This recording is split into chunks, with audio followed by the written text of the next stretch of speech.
I spake with one, a citizen of York, who knew not much of this our troubled state, and could not fathom how the common folk were buried in such numbers and such rate.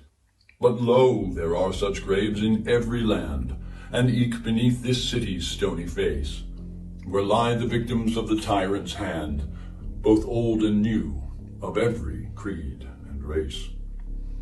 From those who fell by plague or poisoned blade, when first this land was stolen from the native, to those who toiled and died as bondmen made, when they were deemed as chattel and as captive, for those who burned or crushed by terror's wing when towers tall did tumble from the sky, to those who perished by the AIDS sting, when they were shunned and left alone to die.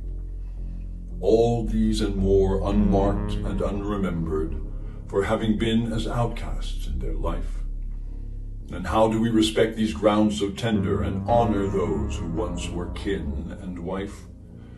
By spitting out our gum and trash and smoke, and paving them over with stone and steel, and making them a place for wealthy folk who care not for the rest of us who feel.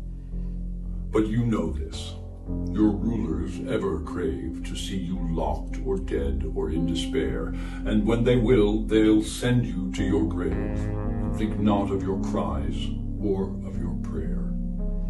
And they who lay to waste whole lands and nations with fire and sword and thunder from above, you think they fear your feeble imitations, your shouts of yo or yee-haw, or of love.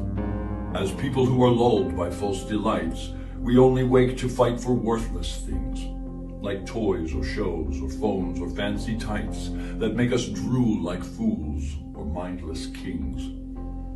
But now the time has come for all to see that none are safe from death's impartial hand, not only those who are as queer or free or colored, poor or different or banned. So now that you are all in danger too, and not just those who you despised before, what will you do? Will you be brave and true and join the fight for justice and for more? Or will you still be blind and dumb and weak and waste your precious time on earth with naught? For soon enough some rich and pampered freak will walk upon your bones with dog and draft, and he will not regard your name or face or care for what you did or dreamed or said, but he will leave his filth upon your place and make it unfit for the living or the dead. We are but dust, and dust is all we'll be, unless we use our human gifts aright. May things get better ere they get more dire. The clock is ticking.